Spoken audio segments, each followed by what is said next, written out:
Hey, what's going on, guys? Welcome back to the channel.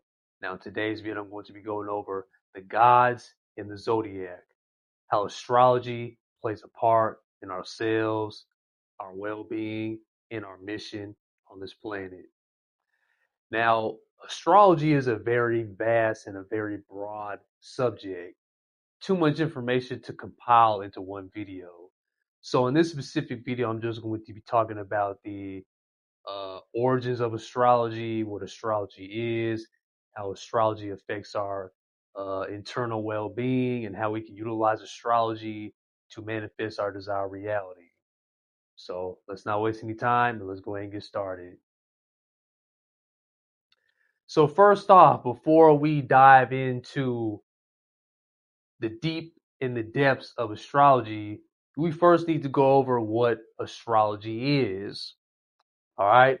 So astrology is an ancient science that uses observation of the planetary cycles and movements over time to record patterns and events triggered by the movement of the cosmos.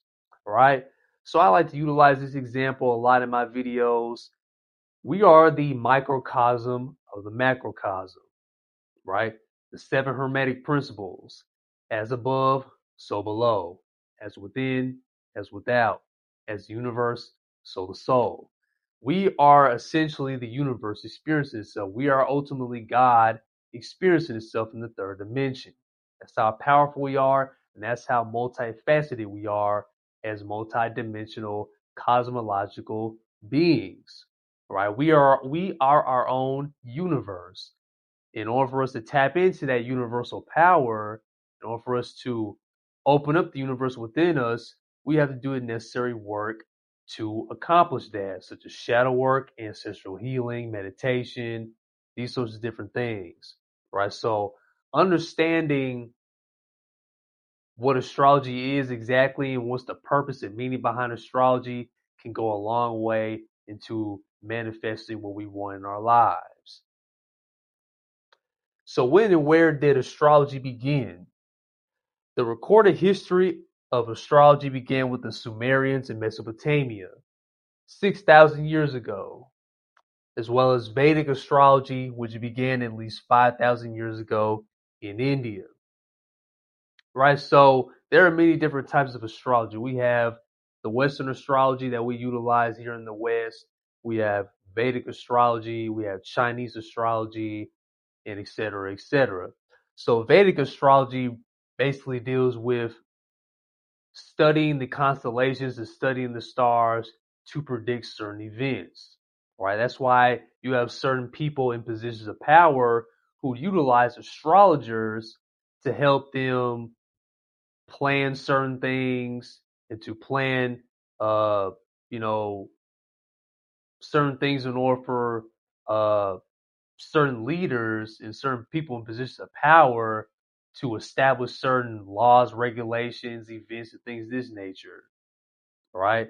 So, for example, you have Julius Caesar. Right? Julius Caesar, he was the main one who came up with the modern Gregorian calendar.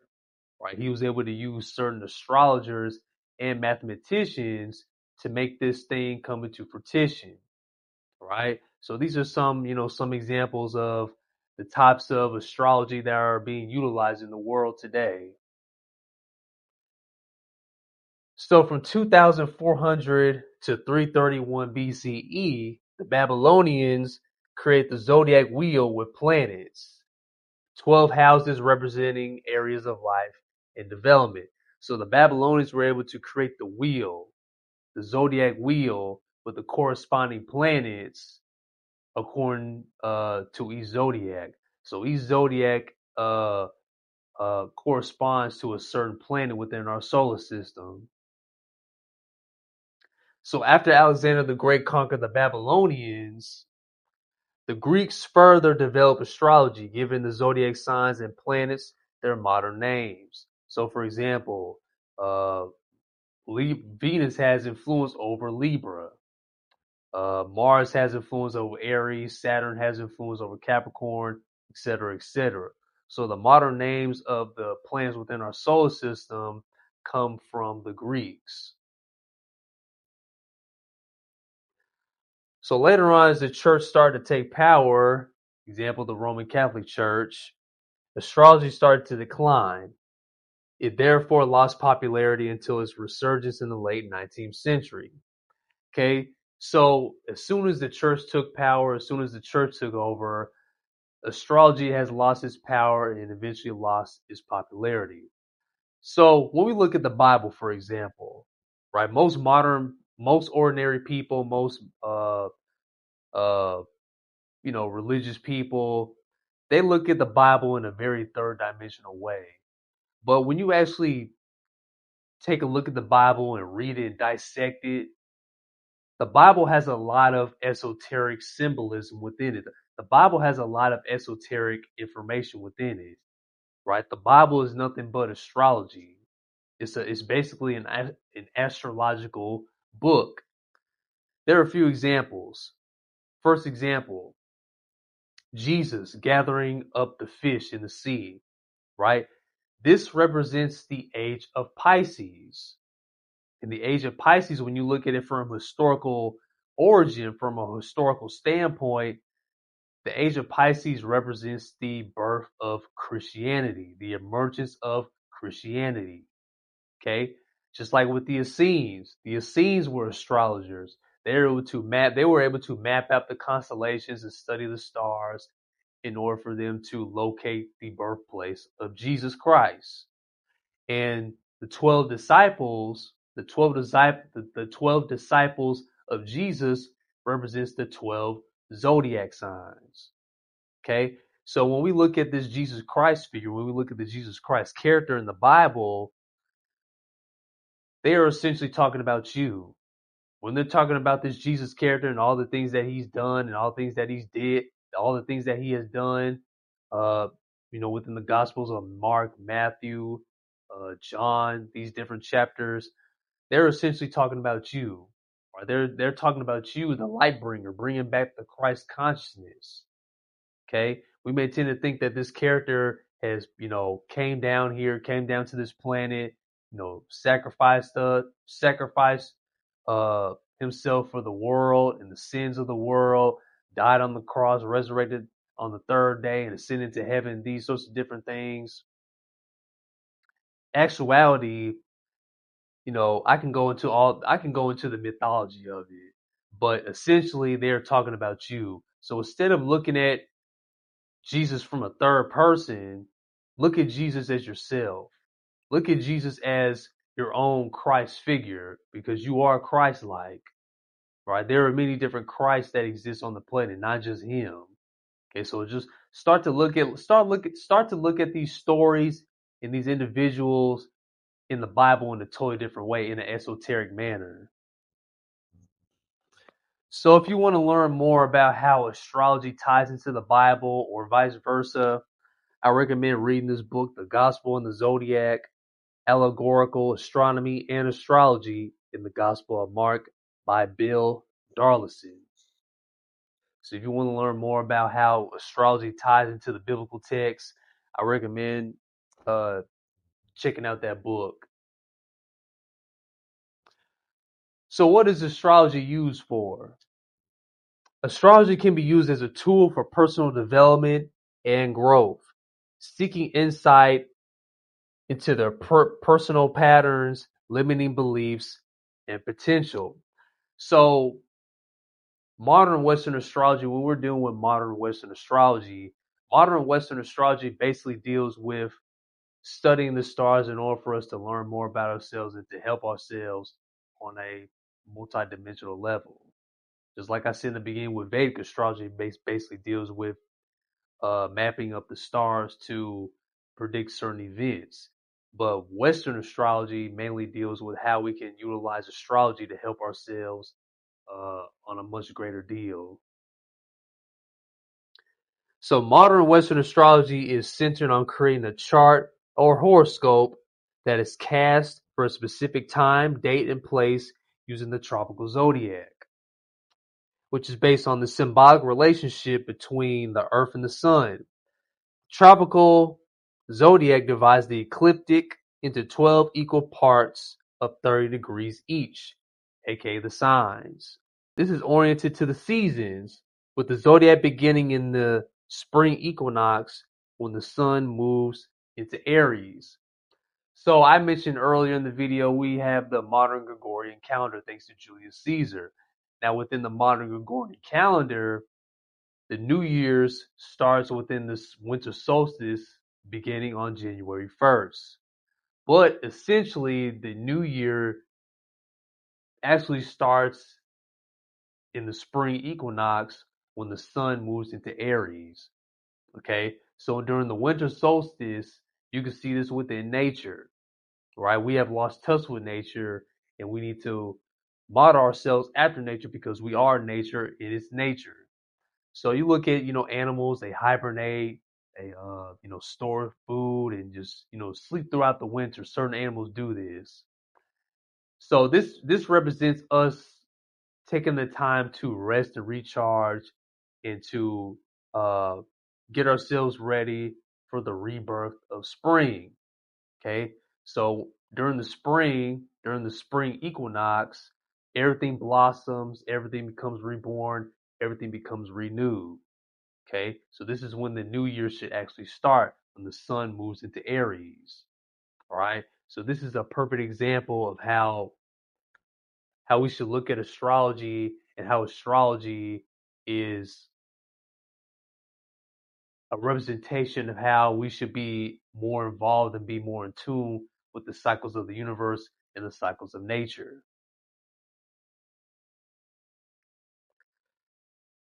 So, how does astrology affect us as cosmological beings? In quantum physics, everything is made of waves and particles and works according to entanglement theory, which suggests no particle is totally independent. Movements of the cosmic bodies activate energy within us and the natural world.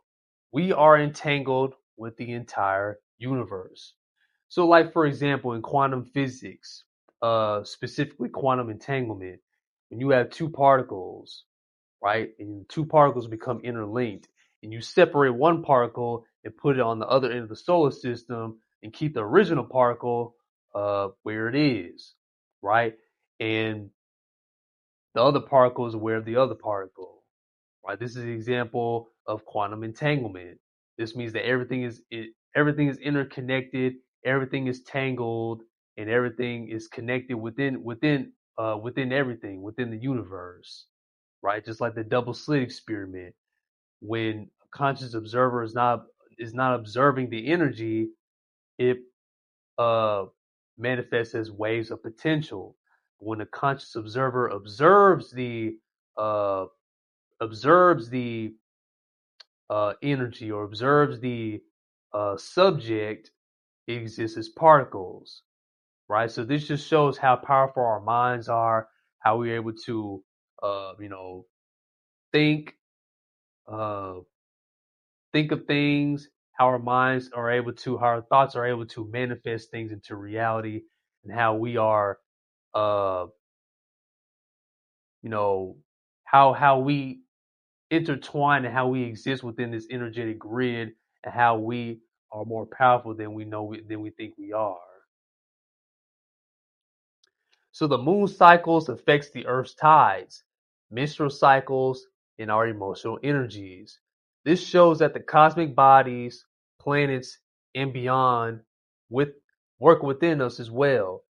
Everything in the universe is connected, right? So for the moon, for example, different phases of the moon affects us in different ways. The moon affects us in a very energetic way, right? The moon can affect our energy body, affects our etheric body, affects our astral body, right? Especially women, because women are very spiritual and very emotional in nature.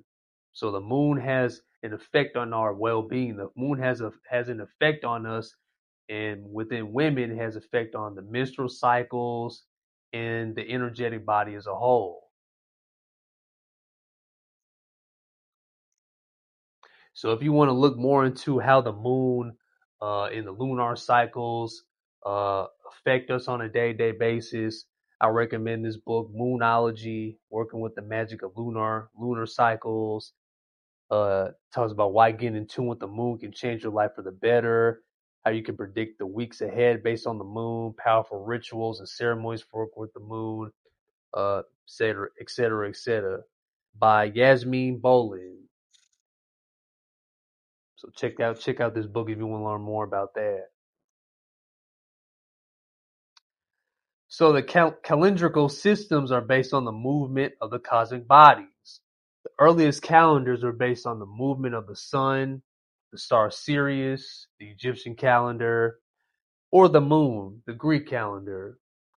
Witnessing and recording the planetary cycles came first, and then calendrical systems came from the movement of the cosmos. This means astrology is at the root of our lives. So let's take the Egyptians and the Egyptian pyramids, for example. So when you start to, once you are studying, once you get to take the time to study the Egyptian pyramids and how the Egyptian pyramids are structured and how they are positioned in a certain place or are positioned in a certain area, when you start to, if you were to look at the pyramids from a bird's eye view, you're able to discover that the pyramids are aligned and positioned in the same way and in the same manner as the Sirius star system. So that just shows how the ancient Egyptians were very connected with the constellations. They were very connected with the stars. They were very connected with the universe as a whole. Just like I said, the microcosm of the macrocosm. As above, so below. As within, so without. And the Egyptians knew this. And the Egyptians studied this, and they took these different things seriously.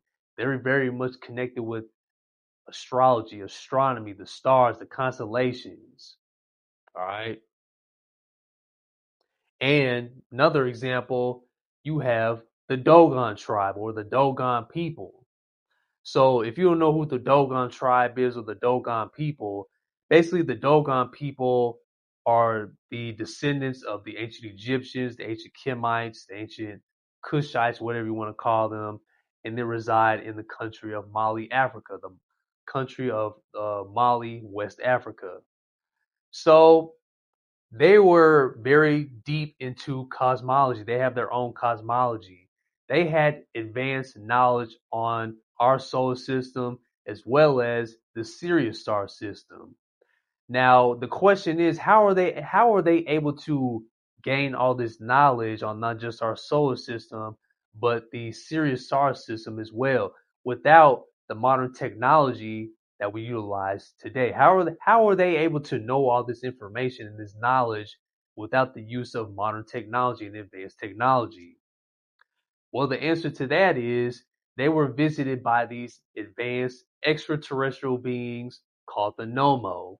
Now, the Nomo reside within the Sirius star system, and they traveled down to Earth and met these Dogon people and met the Dogon tribe and gave them their advanced knowledge on our solar system and the Sirius star system, right?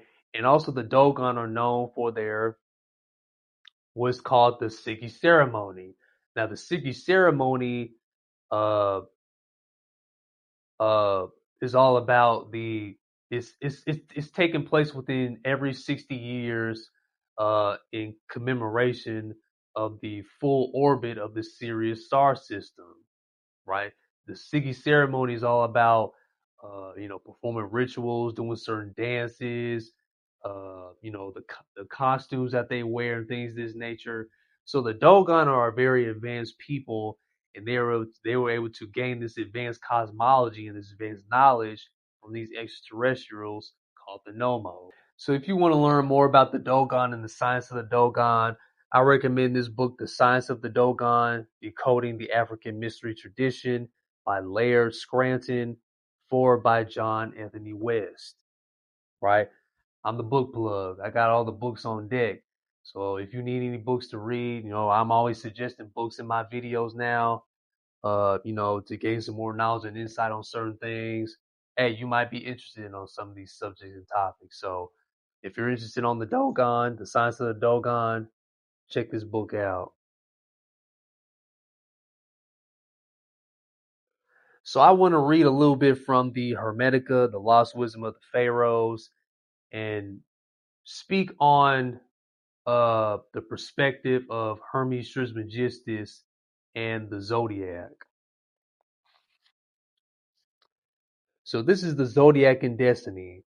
In this chapter, Hermes explains the power of the zodiac that controls the fate of men and the possibility of becoming free from its limiting constraints. So it says that God created humans to appreciate the awesome wonder of his universe, to be themselves a beautiful embellishment of the cosmos, and to share in God's creative powers and participate in the work of creation.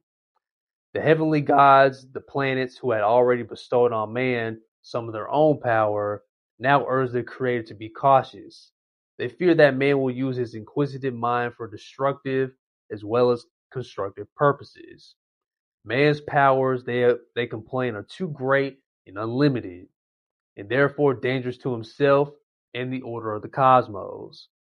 God responds to their concerns by creating the zodiac. This celestial mechanism will control the fate of men and be ruled over by the goddess Destiny. She sows the seeds of a person's fate, which grow and develop under the constraints of necessity, the limits and demands of physical nature to shape every human life. It is a man's lot to live the life prescribed for him by his fate. Very few human beings are capable of escaping from the determined influence of the zodiac. So I'm not here to say that we should be only associating ourselves with a specific zodiac. Like, oh, I'm a Libra, oh, I'm an Aries, I'm a Capricorn, I'm a Sagittarius, I'm a Scorpio. We are all 12 zodiacs. We embody the whole zodiac as a whole. We embody the whole zodiac system. That's how multifaceted we are. So we should be looking at ourselves like that, and we should be looking at ourselves in that frame of mind. Man's earthly life is controlled by the power of destiny, through the physical limitations of the mortal human body. However, if a man's mind is illuminated by the light of God, he becomes free from these celestial influences, for even the gods are powerless before God. Hermes teaches that it is our duty not simply to acquire or to acquaint in our fate, but rather through intense contemplation of God, to rise above our merely mortal nature and awaken our immortal soul. All right. So this is the universal and the particular. In this chapter, Hermes clarifies how the zodiac makes each individual member of the human species unique. Right. So that's why they say, certain zodiac signs or uh, certain zodiac signs give us a certain type of personality or a certain type of behavior, if you want to call it that. Uh, Let me see. Every living thing has its own unique form, given to it by the power of the zodiac. This form is appropriate to its species, yet each is individual. The human race, for example, shares a common universal form by which we know that a man is a man. Yet all human beings have a distinctly different particular form, of which no two are entirely alike. Each particular form is unique because it inhabits a unique time and space. The particular forms change in every moment of every hour, as the gods of the zodiac revolve in their celestial circle. The universal forms do not change, just as the constellations remain the same. But instant by instant, the particular forms transform as the sphere of heaven changes as it turns. The human body is an earthly temple, constructed by the power of the zodiac, which makes myriad forms from simple archetypes. There are 12 signs of the zodiac, and the forms they produce fall into 12 divisions. They are, however, inseparably united in their action.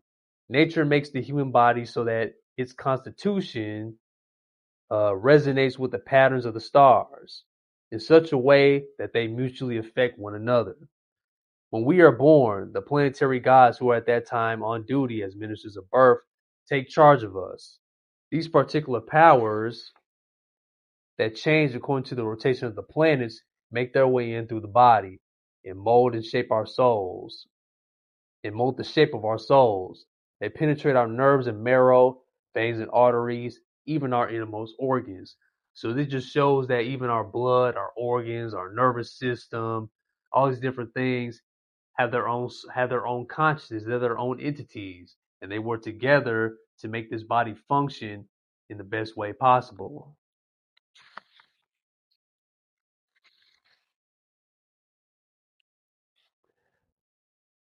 So when the soul is accompanied by warlike gods, this pharaoh will wage war. When the gods are peaceful, he will maintain peace. When they are musical, he will make music. When they are just, he will rule wisely. When they are lovers of truth, he will be a philosopher. For souls by necessity cling to the temperament of the gods, who bring them down to earth. For when they sink into the human condition, they forget their own nature and are conscious only of the disposition of those who have shut them in this mortal tomb. Right? So that just shows that when the soul incarnates into the physical body, when the process of the soul incarnating into the physical body, it forgets its own nature, right? Because it's trapped and wrapped into a physical body. So it takes on the personalities of the gods who preside over them, who have ushered them into this incarnation of the third dimension. So, like Hermes says, if the gods are warlike, we tend to become warlike and dominant. The alpha male status. When the gods are peaceful, we tend to become peaceful. When they are musical, when the gods are musical, we become musicians. We become lovers of music, etc., etc. So I want to get into this little exercise.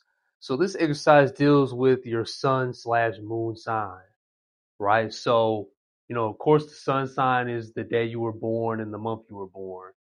Your moon sign is, determined by what time you were born, where you were born, and things of this nature. So you can, look up some different websites on Google, find out what your moon sign is. So I encourage you all to do this exercise. So do some research on what your sun/moon sign is. This will help you get in touch with your masculine/feminine aspects, right? The alchemical marriage. So, what the true definition of androgyny is the yin and the yang, the masculine and the feminine, the intermarriage of the masculine and the feminine within us, right? So, when we're dealing with androgyny, it's not just the physical manifestation or the physical appearance, such as, cross dressing and things of this nature. When we're dealing with androgyny, true androgyny, it is the alchemical marriage of the self, the internal marriage of the self, the man and the woman existing within us, the man and the woman intermingled and intertwined within us. So it'll help you understand your moods, strengths, weaknesses, emotions, and drives, and it will help you in your romantic relationships. All right. So, me, for example, I am a Libra sun, Cancer moon, right? So, I am a Libra sun, Cancer moon. So, here are some traits about Libra sun, Cancer moon. So a Libra Sun and Cancer Moon combination creates an empathetic, deeply charming, and relationship-oriented personality. You effortlessly balance your social air sign intellect with your water sign emotional intuition. This blend makes you a natural caretaker and diplomat who creates both harmony and deep intimacy. So within the laws of Ma'at, man, the laws of Ma'at deals with balance. The laws of Ma'at deal with balance. Everything needs to have balance, right? Just like the masculine and the feminine, the intellect and the emotion. right? The the yin and the yang, right? The left brain, right brain hemisphere. Everything has to have balance in order for us to be harmonious with ourselves in the world around us and the universe and nature as a whole. So core traits, the peacemaker. Your Libra sun thrives on social grace, aesthetics, and keeping the peace. However, your Cancer moon gives you intense internal feelings, meaning you genuinely care about people rather than just keeping up service level politeness. This does have some truth to it. Intuitive and nurturing. You have a profound ability to read the room and sense what others need, often making your friends and partners feel like chosen family. So I'm very empathetic. I'm very empathetic. I read energy well. Whenever I walk into a room, I can feel the energy of the room. When the energy of the room is not right, I tend to separate myself from that situation, right?